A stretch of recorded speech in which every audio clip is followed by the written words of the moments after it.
आज की इस चर्चा का जो मुख्य उद्देश्य है वो एक बहुत ही रहस्यमयी और अत्यंत शक्तिशाली विषय की गहराई में उतरना है। बिल्कुल। हम बात कर रहे हैं गायत्री चैतन्य के गहन आध्यात्मिक और ब्रह्मांडीय अर्थ की। आमतौर पर जब हम इस तरह के विषयों के बारे में सुनते हैं तो दिमाग में तुरंत कोई पारंपरिक कर्मकांड या केवल दोहराए जाने वाले शब्दों की छवि उभरती है। सही कहा। लेकिन आज का हमारा मिशन कुछ अलग है। इस विश्लेषण के माध्यम से ये समझना है कि गायत्री केवल शब्दों से बना कोई साधारण मंत्र नहीं है। हाँ, ये एक सजीव ऊर्जा है। और सच कहें तो इस ब्रह्मांड का अंतिम सत्य है। हमारे पास जो जानकारी है उसका गायत्री चैतन्य अत्यंत ही विस्तृत है। बहुत विस्तृत है। ठीक है, आइए इसे विस्तार से समझते हैं। इस पूरे अध्ययन में हम जिस गहराई में जाने वाले हैं वो वास्तव में चेतना के मूल स्वरूप को उजागर करती है। एकदम सही। इस चर्चा के मौजूद ज्ञान चीजों को देखने और समझने के नजरिए को पूरी तरह से पलट सकता है। जब हम इस तरह के गहरे आध्यात्मिक ज्ञान का विश्लेषण करते हैं तो एक बात स्पष्ट हो जाती है कि ये केवल एक सैद्धांतिक दर्शन नहीं है। नहीं, बिल्कुल नहीं।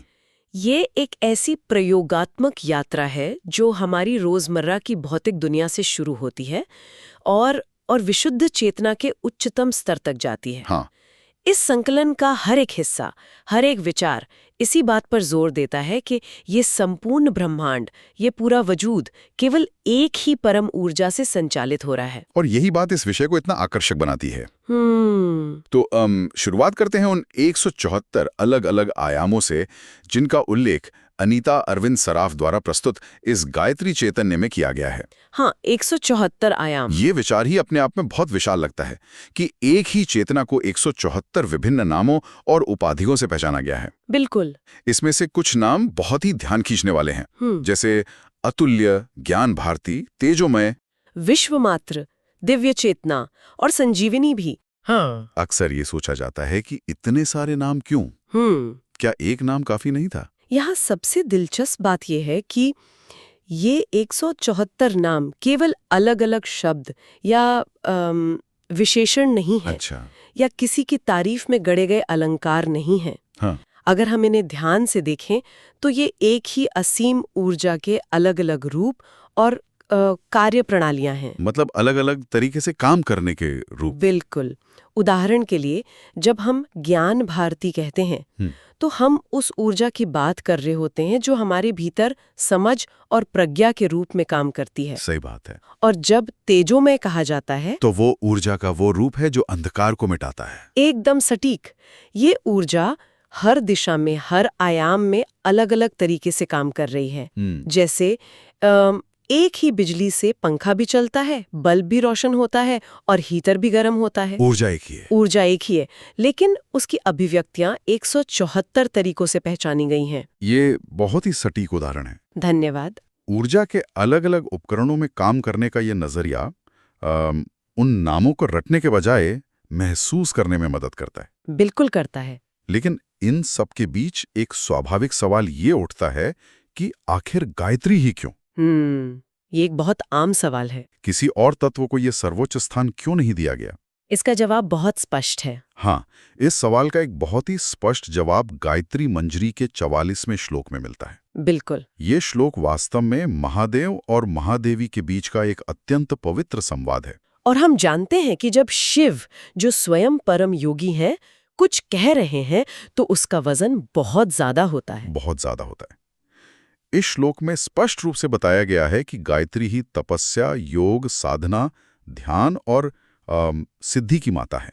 और महादेव का ये कथन कोई साधारण बात नहीं है। हाँ। इसका अर्थ ये है कि कोई भी आध्यात्मिक प्रयास, चाहे वो किसी भी मार्ग से किया जाए, हाँ, बिना इस मूल ऊर्जा के संभव ही नहीं है। दुनिया में गायत्री से श्रेष्ठ कोई दूसरा तत्व इसलिए नहीं है क्योंकि ये वो आंतरिक अग्नि है जो हर तरह की साधना को जन्म देती है। मतलब हर साधना का आधार। बिल्कुल। इंसान ध्यान में बैठ सकता है, योग कर सकता है, लेकिन वो जो चेतना है जो उस ध्यान को सफल बनाती है, जो साधक को सिद्धि तक पहुंचाती है, वो गायत्री ही है। महादेव और महादेवी का ये संवाद इस बात की मोहर लगाता है कि ये ऊर्जा किसी बाहर के मंदिर में नहीं, बल्कि हर साधक के भीतर उसी जागृत अवस्था के रूप में मौजूद है। एकदम सही। इस बात को समझने के बाद अब इसी से जुड़े दूसरे सबसे महत्वपूर्ण शब्द की गहराई में चलते हैं। वो शब्द है चैतन्य, क्योंकि इस पूरे गायत्री चैतन्य का मूल आधार ही यही शब्द है। बिल्कुल, चैतन्य। जब हम इस दस्तावेज को पढ़ते हैं तो चैतन्य का अर्थ बहुत ही स्पष्ट रूप से परम ब्रह्म स्वरूप ज्ञान बताया गया है। लेकिन इसे थोड़ा और सरल करने की जरूरत है। हाँ, क्योंकि ये कोई जड़ या निर्जीव वस्तु नहीं है। एक कुर्सी या पत्थर की तरह नहीं। बिल्कुल नहीं।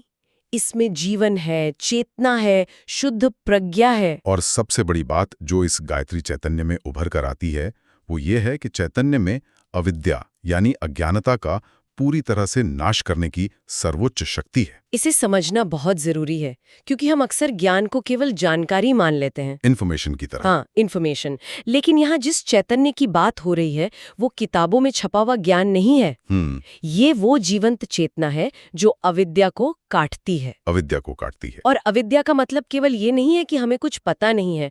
अविद्या का मतलब है वास्तविकता को गलत समझना, जैसे रस्सी को सांप समझ लेना। बिल्कुल। चैतन्य वह प्रकाश है जो उस भ्रम को तुरंत खत्म कर देता है। इसे एक बहुत ही बेहतरीन और आसान उदाहरण से समझा जा सकता है। सूर्य का उदाहरण। हाँ। अगर रात के अंधेरे में किसी चीज को देखना हो हाँ। तो टॉर्च या दिए की जरूरत पड़ती है। सही बात है। लेकिन क्या सूर्य को देखने के लिए या सूर्य को खुद चमकने के लिए किसी और रोशनी की जरूरत होती है? बिल्कुल नहीं। वो अपने ही प्रकाश से स्वयं चमकता है और साथ ही अपने आसपास के संपूर्ण ब्रह्मांड को भी प्रकाशित करता है। बिल्कुल वैसा ही ये चैतन्य है। यह स्वयं प्रकाशित है, इसे किसी बाहरी प्रमाण की आवश्यकता नहीं होती। सूर्य का ये रूपक बहुत ही गहराई लिए हुए है। हाँ। यदि हम श्रीमद् देवी भागवत के संदर्भ को देखें, जो कि शाक्त परंपरा का एक बहुत ही प्रामाणिक ग्रंथ है, हाँ, तो इसके पहले श्लोक में कहा गया है, सर्व चैतन्य रूपम ताम आद्याम विद्याम च धीमे। इसका अर्थ क्या हुआ? इसका सीधा और गहरा अर्थ यह है कि ब्रह्मांड की उत्पत्ति करने वाली माता कोई जड़ या निर्जीव प्रकृति नहीं है। अच्छा। वो स्वयं चैतन्य रूप है, यानी जो इस पूरे ब्रह्मांड को बना रहा है वो खुद पूर्ण रूप से जागृत और प्रकाशमान है। मतलब रचयिता स्वयं प्रकाश है। बिल्कुल। अज्ञान या अविद्या को नष्ट करने की क्षमता केवल उसी में हो सकती है जो स्वयं पूर्ण रूप से प्रकाश हो।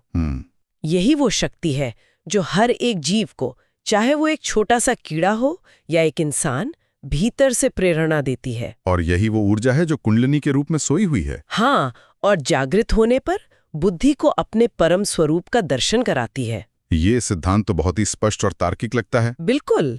लेकिन असली परीक्षा तब होती है जब कोई सिद्धांत किसी मनुष्य के वास्तविक जीवन में उतरता है। ये सबसे महत्वपूर्ण पहलू है। ये सवाल उठ सकता है कि क्या सच में कोई इस अवस्था तक पहुंच सकता है? अनीता अरविंद सराफ के इस संकलन में एक बहुत ही अद्भुत घटना का जिक्र है जो इस सवाल का जवाब देती है। हाँ, सद्गुरु महाराज की कहानी। अब यहाँ विषय बहुत ही रोचक हो जाता है। ये कहानी है गायत्री उपासना करने वाले परम पूजनीय सद्गुरु श्री श्री वल्लभ चैतन्य महाराज की। उनकी जो आध्यात्मिक यात्रा इस गायत्री चैतन्य में बताई गई है वो सच में रोंगटे खड़े कर देने वाली है। बिल्कुल है। उनकी शुरुआत बिल्कुल वैसे ही हुई जैसे कोई भी आम इंसान करता है, द्वैत भाव से। द्वैत भाव को थोड़ा स्पष्ट करना जरूरी है। हाँ, बताइए। द्वैत यानी वह अवस्था जहाँ दो चीजें अलग अलग मानी जाती है। उपासक खुद को अलग मानता है और जिस भगवान की वो पूजा कर रहा है उसे अलग बाहरी सत्ता मानता है। श्री श्री वल्लभ चैतन्य महाराज ने भी अपनी साधना इसी भाव से शुरू की थी। हाँ, उनके लिए देवी सामने थी और वे उनके भक्त थे। ये भक्ति का शुरुआती और बहुत ही सुंदर चरण होता है। लेकिन कहानी यहाँ रुकती नहीं है। नहीं। निरंतर और अत्यंत गहरी साधना के प्रभाव से उनके भीतर एक अविश्वसनीय परिवर्तन होना शुरू हुआ। इस दस्तावेज में एक बहुत ही भारी शब्द का इस्तेमाल किया गया है। इसमें बताया गया है कि उनका मांसमय शरीर यानी हाड़ मांस और खून से बना ये भौतिक शरीर पूरी तरह से मंत्रमय शरीर में बदल गया। अब ये सुनने में किसी चमत्कार जैसा लगता है। उनका अस्तित्व परम ब्रह्म के साथ पूरी तरह विलीन हो गया और वे साक्षात गायत्री के स्वरूप बन गए। जब कोई ये सुनता है कि मांसमय शरीर मंत्रमय हो गया तो इसका असल मतलब क्या है? हाँ, ये एक बड़ा सवाल है। क्या वे सचमुच गायब होकर ध्वनि बन गए थे? अगर हम इसे व्यापक संदर्भ में देखें तो ये भौतिक शरीर के गायब होने की बात नहीं है। अच्छा, यह पहचान और चेतना के पूरी तरह से बदल जाने की बात है। ये बहुत ताकतवर बात है। हाँ, विज्ञान भी मानता है कि हमारा शरीर अंततः ऊर्जा और कंपन ही है। बिल्कुल, ऊर्जा और वाइब्रेशन। जब कोई साधक सालों तक एक ही मंत्र, एक ही महाकंपन के साथ पूरी तरह से जुड़ जाता है तो उसके शरीर का कण-कण, उसकी हर एक कोशिका उसी ऊर्जा के साथ प्रतिध्वनित होने लगती है। एक अलाइनमेंट हो जाता है। हाँ, उसकी पुरानी पहचान, उसका अहंकार पूरी तरह से खत्म हो जाता है। वो शरीर फिर हाड़ मांस की इच्छाओं से नहीं चलता। एकदम सही, वो उस मंत्र की शुद्ध ऊर्जा से संचालित होता है। इसे ही मांसमय शरीर का मंत्रमय होना कहते हैं। ये तो चेतना का पूरी तरह से नया रूप ले लेना हुआ। बिल्कुल। और इस अवस्था में जो घटता है वो इस पूरी कहानी का सबसे बड़ा शिखर है। हाँ, जब भक्त और भगवान के बीच का हर भेद मिट गया, जब द्वैत पूरी तरह से अद्वैत में बदल गया, तब एक बहुत ही दुर्लभ घटना घटी। भगवती स्वयं उस सद्गुरु की पूजा करने लगी। ये विचार ही कितना शक्तिशाली है कि जिस शक्ति ने पूरे ब्रह्मांड को बनाया है वो अपने ही भक्त की पूजा कर रही है। यही अध्यात्म का अंतिम लक्ष्य है। जब साधक का अपना कोई मैं या अहंकार बचता ही नहीं, तब वो स्वयं भगवान बन जाता है। सही बात है। भगवती द्वारा पूजा किए जाने का अर्थ ये है कि देवी ने अपने उस भक्त को, श्री वल्लभ चैतन्य महाराज को, अपने ही समान चैतन्यमय मान लिया है। अब वहां दो लोग बचे ही नहीं? बिल्कुल नहीं। जो पूजने वाला था वो भी वही ऊर्जा बन गया जिसकी वो पूजा कर रहा था। इसी परम आध्यात्मिक सत्य, इस पूर्ण समर्पण और अद्वैत मिलन के कारण ही इस पूरे संकलन और इस अवस्था को गायत्री चैतन्य कहा गया है। केवल एक किताब का नाम नहीं है? नहीं, ये एक मनुष्य द्वारा सिद्ध की हुई सबसे उच्चतम अवस्था का जीता जागता प्रमाण है। और ये प्रमाण उन तस्वीरों में भी झलकता है जिनका इस संकलन में जिक्र है।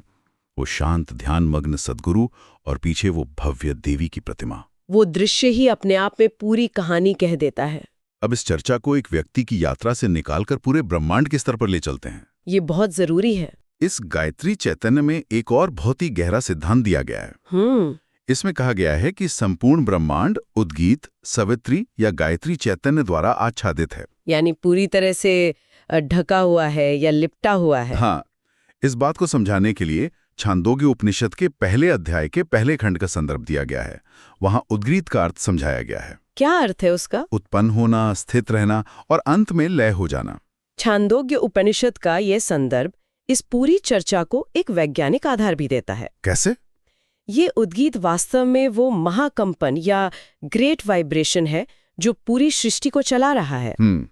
आज का आधुनिक भौतिक विज्ञान जैसे कि स्ट्रिंग थ्योरी या क्वांटम फील्ड्स, हाँ, वो भी तो यही कहता है। बिल्कुल, वो भी यही कहता है कि ब्रह्मांड के मूल में कोई ठोस कण नहीं है बल्कि सूक्ष्म कंपन या वाइब्रेशन है। और हमारे उपनिषदों ने हजारों साल पहले इसी महाकंपन को ओंकार या उद्गीत कहा था। एकदम सही। इस महाकंपन के बिना सृष्टि में कोई गति नहीं हो सकती। जो उत्पन्न हो रहा है, जो चल रहा है और जो अंत में नष्ट होकर वापस उसी में समा रहा है, वो सब इसी एक ध्वनि, इसी ऊर्जा का खेल है। ये बहुत ही दिलचस्प है कि कैसे प्राचीन उपनिषदों का ज्ञान आधुनिक विज्ञान की खोजों से मेल खाता हुआ लगता है। और ये ऊर्जा कोई ऐसी शक्ति नहीं है जो आसमान में कहीं बहुत दूर बैठकर रिमोट कंट्रोल से दुनिया चला रही हो। नहीं, ये सर्वव्यापी है। इस गायत्री चैतन्य में बहुत ही सुंदर तरीके से बताया गया है कि ये ऊर्जा हर रूप में कैसे विद्यमान है। हाँ, ये विवरण बहुत ही अद्भुत है। ये मंदिरों के गर्भगृह में आराध्य देव के रूप में मौजूद है। जब कोई तीर्थ जाता है तो वहाँ बहने वाली पवित्र गंगा के रूप में भी यही ऊर्जा है। स्वर्ग के संदर्भ में ये कामधेनु के रूप में उपस्थित है और पेड़ों में ये कल्प वृक्ष के रूप में मौजूद है। ये सर्वव्यापी उपस्थिति एक बहुत ही बड़ा संदेश देती है। बिल्कुल देती है। गर्भगृह का आराध्य देव शांति और शरण का प्रतीक है। गंगा पवित्रता और निरंतर प्रवाह का प्रतीक है। और कामधेनु और कल्पवृक्ष उस शक्ति के प्रतीक हैं जो हर इच्छा को पूरा करती है और पोषण देती है। जो साधक हैं उनके लिए ये माता के रूप में वात्सल्य देती है। और जो ज्ञान के खोजी हैं उनके लिए ये स्वयं परब्रह्म के रूप में सत्य का दर्शन कराती है। इसका सीधा मतलब ये है कि जीवन का कोई भी हिस्सा, इस ब्रह्मांड का कोई भी कोना इस चेतना से अछूता नहीं है। बिल्कुल नहीं। हम जहां भी देखते हैं, जिस भी रूप में सत्य को खोजते हैं, ये उसी रूप में प्रकट हो जाती है। हर जगह एक ही तत्व का होना सच में एक अद्भुत विचार है। लेकिन इस तत्व की शक्ति कितनी असीम और जटिल हो सकती है, इसका बहुत ही गहरा वर्णन गायत्री पंजर के 14वें श्लोक में मिलता है। गायत्री पंजर का वो श्लोक? हाँ, इस श्लोक में देवी की शक्ति का जो चित्रण किया गया है वो विरोधाभासों से भरा हुआ है, और यही इसे इतना खास बनाता है। इसमें बताया गया है कि गायत्री कालाग्नि यानी प्रलय की उस आग की तरह जलती है जो सब कुछ भस्म कर सकती है। उसमें करोड़ों बिजलियों की एक साथ चमकने जैसी भयंकर और अनियंत्रित ऊर्जा है। वो करोड़ों सूर्यों के प्रकाश के समान इतनी तेज है कि कोई उसे सीधे देख नहीं सकता। बिल्कुल। लेकिन और ये सबसे आश्चर्यजनक बात है, इन सब भयंकर, विनाशकारी और चकाचौंध करने वाली शक्तियों के बावजूद वो एक ही समय में करोड़ों चंद्रमाओं के समान शीतल और शांत भी हैं। ये एक महत्वपूर्ण प्रश्न खड़ा करता है। एक तरफ प्रचंड प्रलयकारी अग्नि और दूसरी तरफ परम शीतलता, दोनों एक ही जगह पर। हाँ, एक सामान्य इंसान के नजरिए से ये असंभव लगता है। आग और बर्फ एक साथ कैसे रह सकते हैं? विनाशकारी तेज और परम शांति दोनों एक ही चेतना में कैसे मौजूद रह सकते हैं? लेकिन आध्यात्मिक धरातल पर यही पूर्णता की निशानी है। इसे कैसे समझा जा सकता है? इसे ऐसे समझा जा सकता है जैसे एक कुशल सर्जन के हाथ में लेजर। अच्छा, लेजर। हाँ, वो लेजर बीमारी को काटने के लिए भयंकर आग का काम करता है, लेकिन मरीज को जीवन और सुकून देने के लिए वो परम करुणा का काम भी करता है। बिल्कुल सही।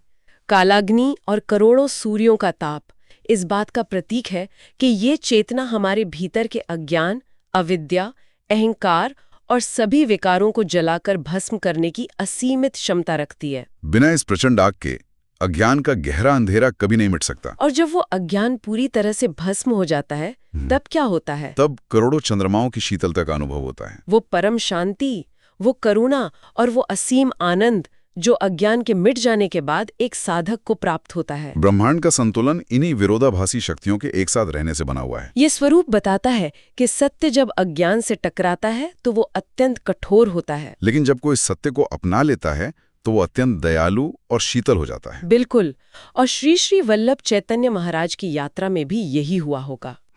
उनके भीतर के वो आग जिसने उनके पुराने मांसमय शरीर और अहंकार को जला दिया, वो काला अग्नि रही होगी। और उसके बाद जो मंत्रमय शरीर और देवी के साथ एकाकार होने की शांति मिली, वो करोड़ों चंद्रमाओं की शीतलता थी। एकदम सटीक। ये सच में एक ऐसा विचार है जिस पर लंबे समय तक चिंतन किया जा सकता है। अज्ञान को भस्म करने वाला ताप और आत्मा को परम सुकून देने वाली शीतलता, दोनों का एक ही स्रोत होना। तो इस पूरी गहरी चर्चा को समेटते हुए अगर हम मुख्य निष्कर्ष पर आएं तो तस्वीर बिल्कुल साफ हो जाती है। बिल्कुल साफ हो जाती है। हमने जो कुछ भी इस अध्ययन में देखा उससे ये सिद्ध होता है कि ये विषय केवल किसी पुरानी किताब का हिस्सा या कोई साधारण श्लोक नहीं है। नहीं, ये वो परम प्रकाश है, वो ओंकार या महाकंपन है जो अज्ञान के गहरे अंधकार को मिटाकर हमारे भीतर की सोई हुई शुद्ध चेतना को पूरी तरह से जागृत करता है। ये 174 नामों से जानी जाने वाली वो जीवंत शक्ति है जो एक साधारण भौतिक शरीर को भी शुद्ध मंत्रमय स्वरूप में बदलने की क्षमता रखती है। इस पूरी यात्रा से जो सबसे बड़ा संदेश मिलता है वो ये है कि मनुष्य का अस्तित्व केवल इस हाड़ मांस के शरीर तक सीमित नहीं है।